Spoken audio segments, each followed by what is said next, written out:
Just want to give you a quick demo and a few highlights and quirks I've found with this little MIDI controller, which is a great little accompaniment to the Kemper player. The Midi Captain standards. I've grabbed this off of Amazon. I'm sure it's come from other online retailers of your preferred choice. And simply connects between the two with just a standard USB cable, which powers the unit, which is pretty handy, so no need for an extra power device. So after it's done its little dance and booted up, it's actually got some presets on there: HX Stomp, Axe Effects, Quad Cortex, all those other brands that we're not using today. And now we're in KPP mode. If you look on the screen for the Kemper player, we get in focus there, and it gives you an indication what bank you're on and what slot you're on, which are labeled A, B, C, and D. Now, as you'd expect, choosing a new slot tells the Kemper what to do. Slot 5 is actually mapped over on this button, I guess because the up and down arrows are on the end. Now these can be swapped around, so you could actually move your button 5 to there and your down arrow there, or anything anywhere on here. So that's quite flexible. Tap tempo buttons there. You can see that's probably flashing in time there, depending on how the camera's syncing. And there we go. So we get an indication on the screen there of the bank and the patch, the slot, whatever you want to call it. Now, there is a downside to this, and I've not found a way around this just yet.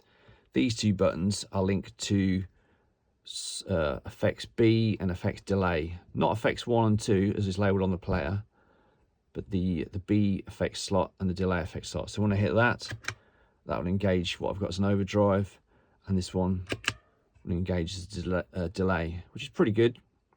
The downside is I can turn them on and off with that, but when I go to a new slot, these remain engaged. By default, I have them off when I load a new slot. So if I want to now turn them on, I've got to disengage and re-engage these two settings. So that's something that needs sorting out in a future firmware, and hopefully the developer will get this cracked and working. So yeah, new slots. To turn them on, I've got to turn them off before I can turn them back on. They need to go off every time I choose a new slot, ideally. Now, there is another mode to this, which I'm going to talk about, which is really useful, and we can enter that. It's called Geek mode. Enter it by holding down a button and repowering it on. And this I found a lot more useful, and you probably will do too. There it goes, Geek mode. You can probably see that on the screen there, and if we're still in focus. And I've configured all these buttons myself, so the bottom row now is slots 1 to 5. Look, 3, 4, 5, which is probably the most frequently used buttons. My bank up and bank down, I've got in the top corner there, so there's the next bank. Down a couple of banks, and there we go. These two, I've instructed to do some commands. It actually tells the Kemper to do the rig volume up by 3 dB, so I can boost that for solos. You might see that's changed to yellow. I don't know how good the camera is. And by the way, these are not all blue LEDs. They're just a side effect of the camera. It's just dimly lit. There's only one button lit there.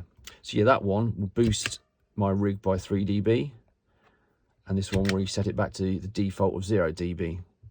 And when I load a new slot, by default it's back to the start, 0 dB, so I can add on my boost or take it away as I choose. The only downside of this is the display is very limited. The best you've got is the page number, which refers to the bank number. So as I choose a new bank, it's just telling me what button I press, and it's the page number. There's also something else I've done. I can get full features, access to everything I want to with this, because I've got obviously the slots 1 to 5 on there.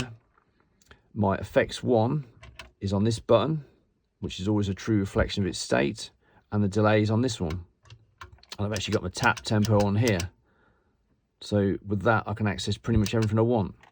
I can choose my bank, I can choose my slot, I can do my solo boost on or off, I can add in my overdrive, I can tap my tempo, I can add the delay on and off, and then when I call up the next slot, everything is as it is.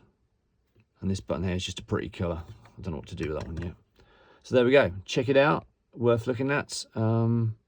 Certainly a nice accompaniment for that. Gives you a bit more flexibility. And the size is about a foot long, 30 centimetres. So that'll fit in your gig bag. Happy days.